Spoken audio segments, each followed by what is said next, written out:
show du matin, week-end. Okay, I am here. Week-end. Le show du matin, week-end. Radio X.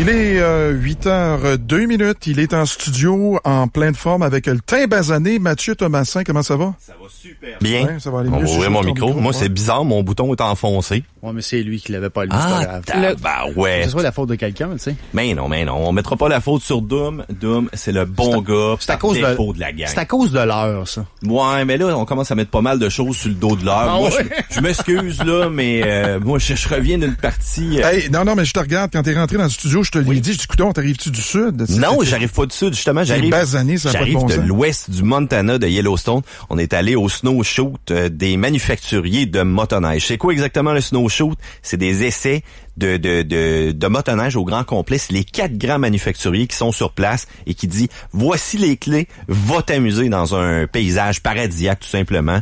La seule affaire, c'est qu'il y avait pas beaucoup de neige cette année. Sérieux, Yellowstone, je sais pas qu'est-ce qui s'est passé. Ils ont jamais vu ça en 80 C'est années. vrai? Ah ouais? Regarde, une mince couche de neige, vraiment là dans les parties de basse altitude.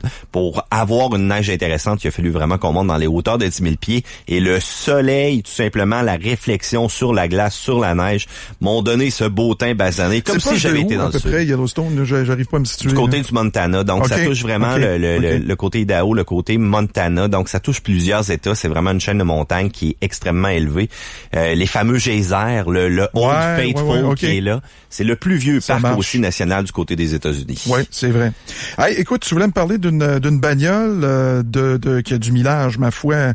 Une bagnole avec 350 000 kilos. Ben oui, tabarouette, on a reçu un courriel d'un auditeur tout simplement. Donc, je le salue, Martin, en passant.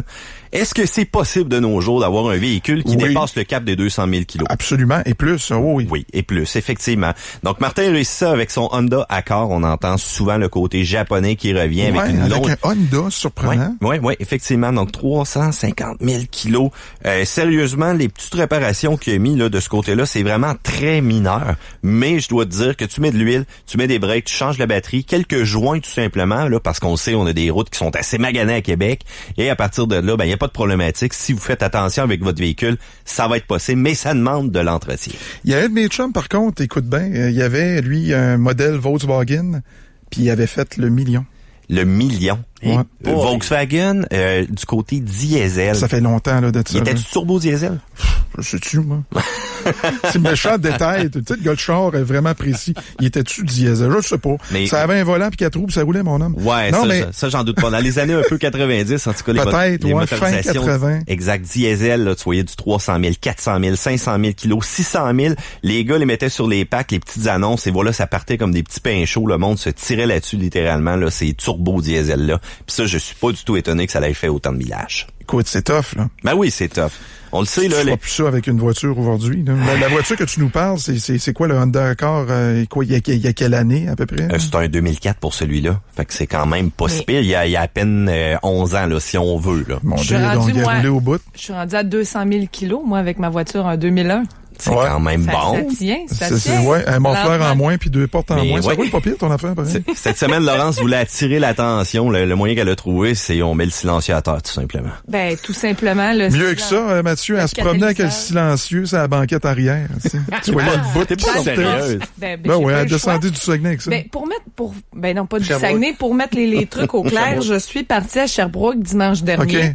Et quand j'étais à 7 kilomètres, en fait, de mon arrivée, T'allais où?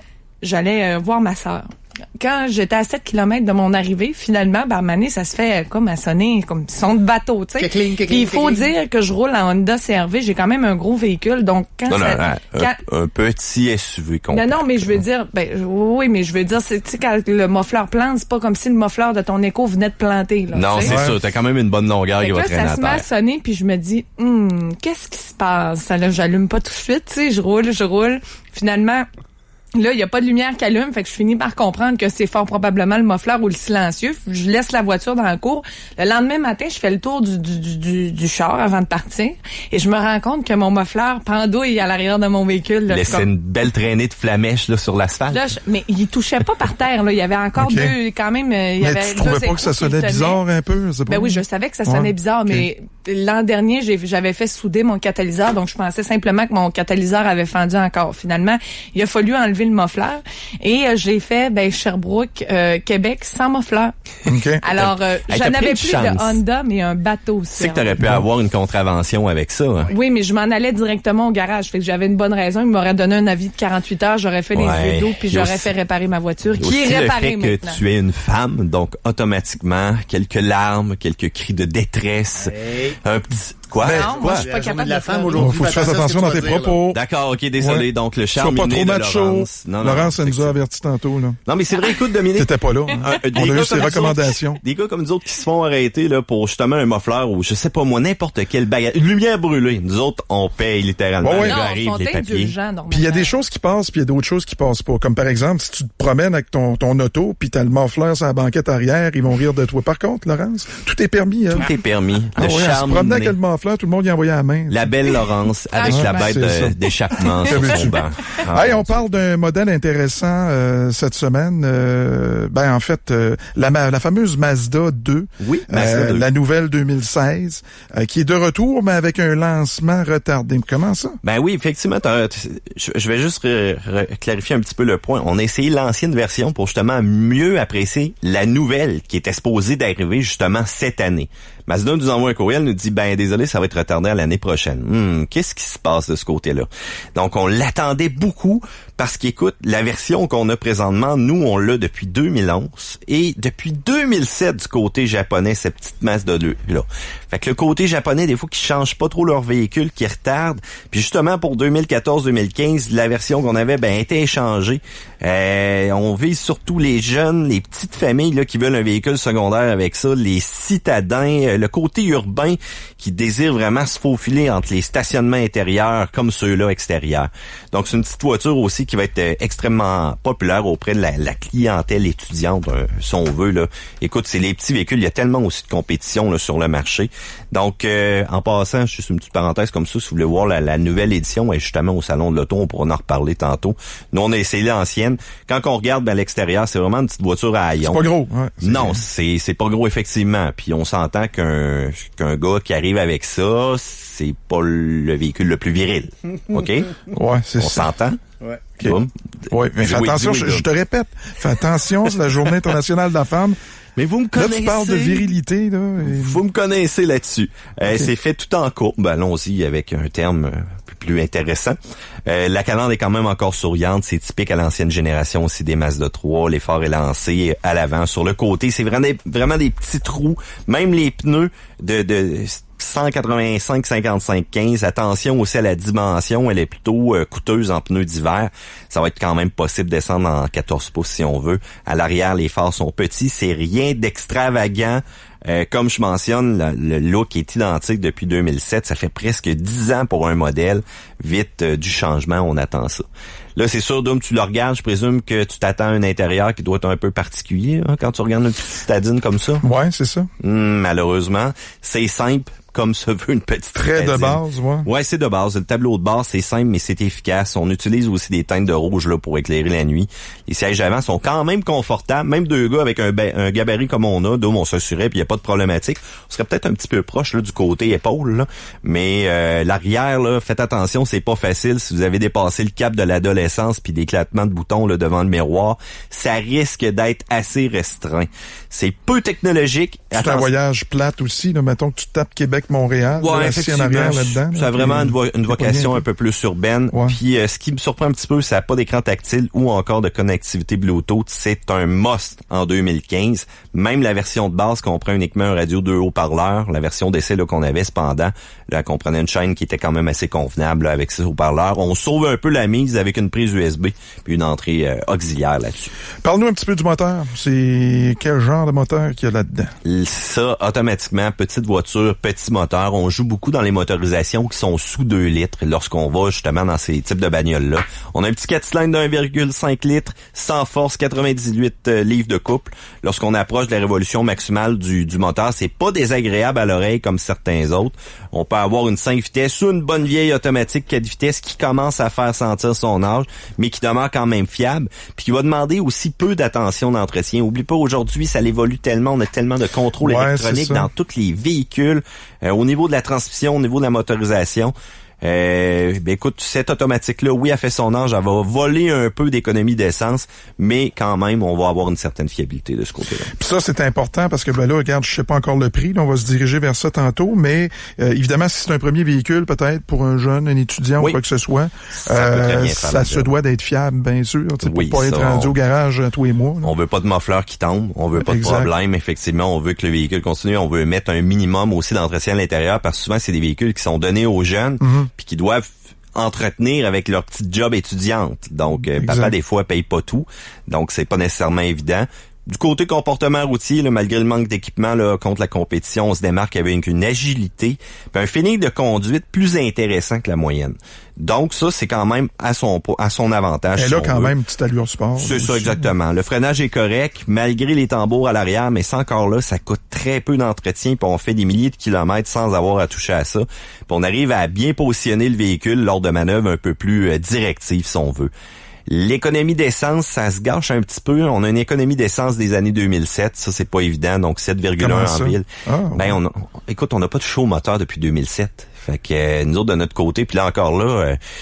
ça commence à sentir un petit peu le côté vieillot. Pas de technologie d'injection directe, donc on a vraiment les anciennes technologies du côté de cette motorisation-là. La vieille transmission automatique encore, le combo, fait que c'est pas très efficace, mais écoute, avec la 2016, ça va être réglé. Mazda arrive la technologie Skyactiv à l'intérieur, et là, en tout cas, de ce que j'ai vu, là, j'ai pas rien vu de chiffre officiel, on nous prévoit une amélioration de 20%. Ça, c'est quand même assez majeur, là, 20%, tant au niveau du HP qu'au niveau de l'économie qu'on va aller chercher.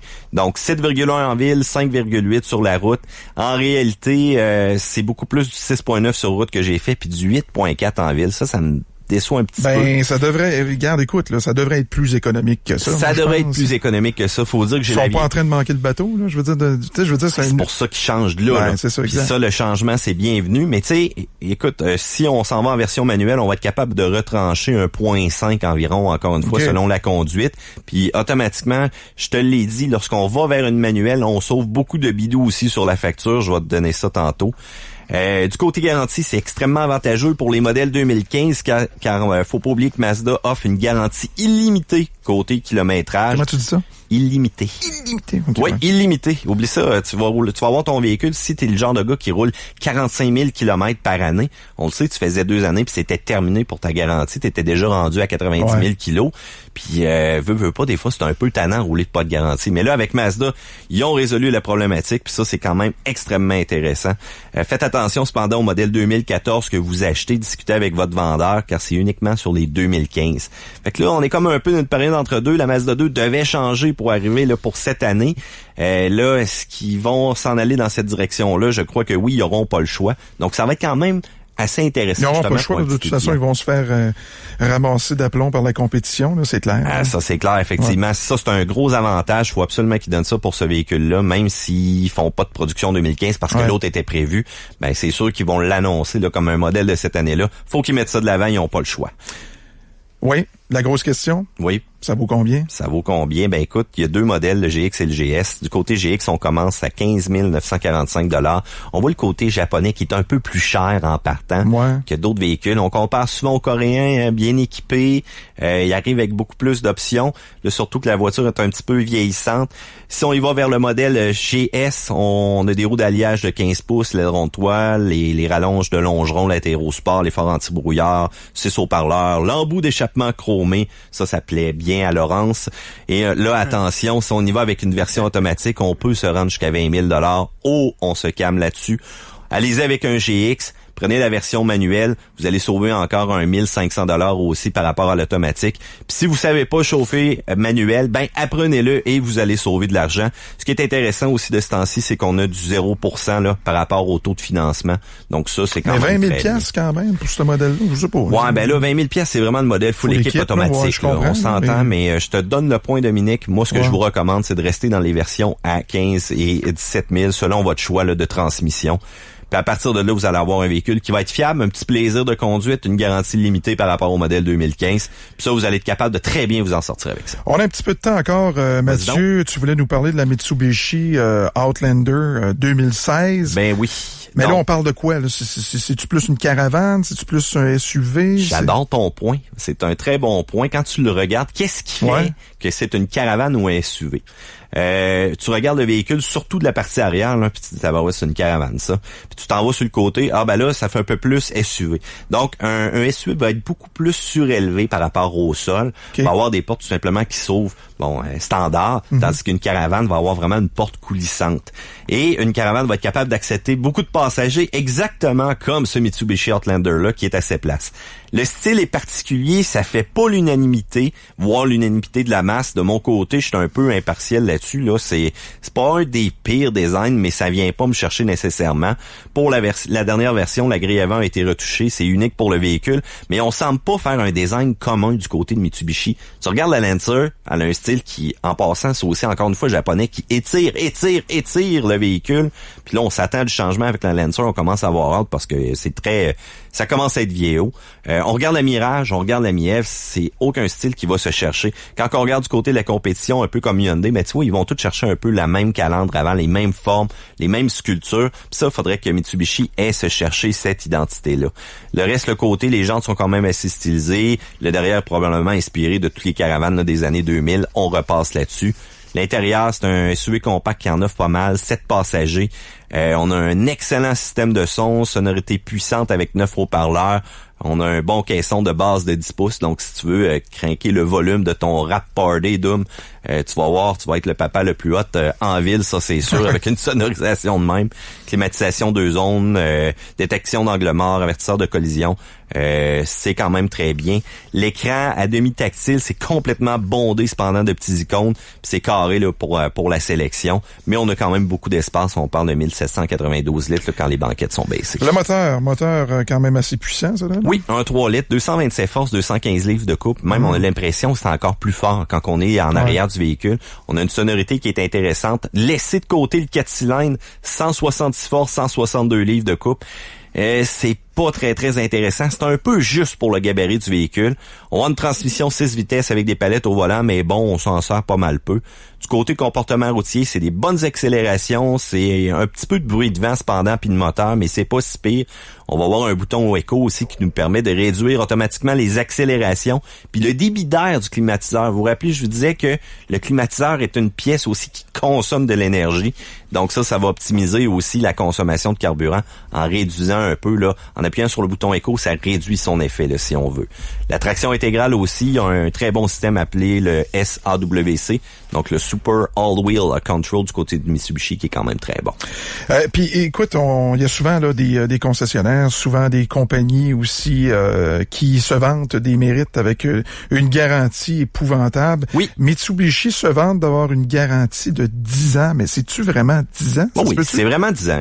Écoute, sur le groupe motopropulseur, il y en a plusieurs effectivement qui disent ouais, 10 ans, c'est long. Il me semble que oui, c'est un gage de fiabilité, encore une fois, par rapport à leur véhicule. Bon, on l'a mentionné, écoute, prends par exemple la Lancer, ça fait des années qu'elle est là, on a acquéri un certain gage de fiabilité. Nos processus sont rodés, les pièces sont testées. Ouais. C'est un véhicule qui, avec le temps, va être extrêmement fiable. Même chose pour ceux-ci. On parle d'une garantie de 10 ans, 160 000 km sur le groupe motopropulseur, 5 ans, 100 000 km pour le reste. Assistance routière aussi pendant 5 ans. Perdez pas votre temps là, à acheter une carte du CAA là, pendant cette période-là. Là. Puis ça, tant que vous faites vos entretiens, OK, puis idéalement, pour établir aussi une bonne relation, tu te rappelles les histoires qu'on a eues sur Internet dernièrement, restez avec le même concessionnaire. Ouais. Restez avec le même. maintenez-vous un bon historique justement d'entretien. Si jamais vous êtes appelé à aller en faire un à l'extérieur ou ailleurs, chez un petit garage indépendant ou autre, ben il n'y a pas de problématique, mais gardez vos factures. Et regarde, ça va être honoré. Ça va faire 9 ans et, je sais pas moi, 9 ans et 360 jours que vous avez eu votre véhicule. Ben il va être encore garanti si jamais vous arrive un pépin. En terminant, peut-être au niveau du prix? Au niveau du prix, ben là, c'est sûr que la version essayez moi de mon côté, c'est 37 898 $. Mais si jamais vous voulez une version all-wheel drive avec un 4 cylindres, on parle de 29 000. Le 2 roues motrices, 27 198 $. Pour un 7 passagers, c'est pas si pire. Il y a beaucoup de compétition sur le marché, mais ça mérite de jeter un coup d'œil si vous voulez un véhicule, encore une fois, à long terme. As-tu te faire un petit tour au Salon de l'Auto de Québec? J'ai pas le choix. J'ai manqué la première média cependant parce que j'étais du côté de Yellowstone à me basaner un petit peu le teint. Ouais, j'étais là à l'ouverture. T'as aimé ça? Oui, j'ai adoré. Oui. Évidemment, moi, j'allais là, je voulais surtout voir la grosse vedette, si tu veux, du Salon de l'Auto. La fameuse la Spider. fameuse 18. La Porsche, ouais. Oui, vraiment, c'est un beau véhicule. Ouais, vraiment, là. C'est extrêmement unique. Écoute, le véhicule prend de la valeur avec le temps. C'est un véhicule de collectionneur. Moi, j'ai bien apprécié aussi la zone cinéma. Tu le sais, j'étais un fan de cinéma, véhicule automobile. Les jumeaux, je suis passé les voir. Ils nous ont montré là leurs 3 autos, soit la General Lee, l'auto du shérif, la K2000. Je vous donne un petit scoop. Les gars ont réussi à se trouver le Jeep de Daisy aussi. Donc, dans les prochains shows qu'ils vont faire, ils vont nous amener ce Jeep-là dans lequel Daisy se promenait, je te dirais, avec un décolleté assez dévoilant et qui permettait d'apprécier toutes les performances de ce véhicule-là, je te dirais. Donc, ils vont nous amener ça. C'est très, très beau. La DeLorean, Ecto 1 de Ghostbusters. C'est toutes des répliques, mais... oui, c'est toutes des répliques, mais... C'est des véhicules qui sont repris, qui sont refaits, si tu veux, dans les moindres petits détails. Les moindres détails. Il existe des kits pour K2000. Les gars, ils ont acheté le kit, ben simplement. Oui, ben c'est ça. Tu vois là l'intérieur. Là, ben oui, puis le véhicule parle. Pour le reste, ce qui est vraiment un must, ben tu l'as mentionné, la 918 du côté de Porsche. Écoute, ils ont un très beau kiosque de ce côté-là. En passant, il y a un Macan présentement aussi qui est parqué là dans le kiosque de Porsche. Attention, c'est 10 à 12 mois d'attente pour un Macan. C'est la folie furieuse. Les Cayennes ont été légèrement redessinées aussi, là, mais ça les fait s'envoler littéralement. On a vu aussi la nouveauté du Cayman GT4 qui est apparu sur Internet. Encore une fois, le booking est plein. Ça vaut la peine d'aller voir des voitures de rêve. Si vous voulez rester un petit peu plus dans le réel, ben Subaru ont leur voiture de l'année. Il faut pas manquer ça. Allez jeter un coup d'œil sur la Legacy. Cette année aussi, on améliore en passant toutes les radios. Là. Tu sais, je t'avais dit souvent Subaru, là, les radios, c'était exécrable. Ouais. Puis même c'était des plaintes majeures de certaines personnes. Là, en passant, pour cette année, ça va être réglé. On a mis aussi les moteurs de base. Ils vont tout être des PZEV, soit des moteurs avec 0 émission. Donc, on n'aura plus à payer pour ça. Le reste, encore une fois, c'est moins encombré du côté du salon. C'est beaucoup mieux éclairé. Si tu veux une coupe de cheveux aussi, va voir du côté de Sion. Ils font faire des Sion. Ben oui, t'as pas remarqué? Non, je vois ça, c'est toujours original. Mazda ont leur petit robot, tout simplement, avec des iPads qui se promènent au travers des personnes, puis qui discutent avec les gens, puis qui les incitent à regarder les véhicules. En passant, la nouvelle MX-5, nouvelle Miata, si on veut, très sexy. Vous allez voir la nouvelle Mazda 2 aussi. Oui, je l'ai vu. Tu l'as vu directement là sur un stand. Je te dirais que le niveau de sexiness vient d'augmenter assez fortement avec ce véhicule-là. Avant, je voyais là encore un petit commentaire un peu sexiste. On disait que c'était une voiture qui n'était pas très masculine, mais là, je te dirais que j'aurais pas trop honte de me promener avec ça. Là. Ça commence à avoir pas mal de l'allure. Bon, je te disais que Mazda avait les petits robots. Du côté de Sion, eux autres offrent des coupes de cheveux. Donc, Sion, ton style, tu vois le jeu de mots. Ah, ouais, OK. Encore une fois, ils ont de très belles nouveautés. Ça vaut le déplacement, en tout cas. Puis aujourd'hui, journée des enfants, je pense. Oui, journée des enfants. Donc, c'est gratuit en bas de, je crois, de 12 ans ou encore de 11 ans. Donc, allez faire un tour, amenez-les. Il y a plein de belles activités pour eux, clowns, mascottes et ainsi de suite. Et écoute, on sauve sur le prix d'entrée. Donc, je pense que c'est le best de leur faire découvrir ça. Puis parlant du salon de l'auto, je pense que t'as un petit cadeau ce matin. Ben oui, pourquoi pas? T'es généreux, là? Ouais, moi aussi, je suis généreux. Donc, on va faire tirer tout simplement 2 paires de billets. Okay. On y va avec le courriel, Live à Radio X. Mais attention, il y a une condition. Ouais. C'est la journée de les madames. Oui. Bon, ben, on y va avec des madames. Des madames, de la femme. Bon, de la femme, excuse-moi. Merci, Laurence, du correctif. On y va avec la femme, donc les femmes. Écrivez-nous tout simplement à Live à Radio X. Si vous êtes un gars, vous êtes automatiquement disqualifié. Et la raison de dire c'est pour ma femme ne marche pas. Donc, il faut que ce soit vraiment une madame qui nous écrive et qui nous dise un petit peu pourquoi qu'elle veut probablement m'amener son homme au salon de l'auto. Parce que c'est quand même une très belle sortie à faire en couple. Surtout si vous prévoyez l'achat d'un nouveau véhicule, c'est la place. allez voir les nouveautés, allez voir tout ce qui est... Allez surtout les essayer, là, allez vous assurer à l'intérieur, allez prendre l'information, surtout si vous planifiez votre changement de véhicule, c'est très important. Ils sont tous là en même temps, donc que vous ayez un Honda, que vous considériez un Toyota, que vous considériez un Mazda, allez faire le tour, c'est le temps là présentement de faire vos achats. Merci beaucoup Mathieu. Fait plaisir mon dôme. Mathieu Thomasin, donc qui nous revient, on a comme repris l'horaire habituel qu'on avait avant, là, donc à 8h tous les dimanches, donc c'est à ne pas manquer. Une bonne semaine mon Mathieu, amuse-toi bien, puis si t'as des essais, tu me fais signe. Ouais, mais justement, je te fais signe. On est en GLA cette semaine. Mercedes-Benz. T'as pas le choix de venir faire un petit tour. Je connais ton goût du luxe. Petit comique. 8h26. Si vous avez des commentaires, des suggestions, n'hésitez pas. Suivez-nous sur notre page Facebook également. LiveRadioX.com, le 670-90-98. Le show du matin. Week-end. Radio X.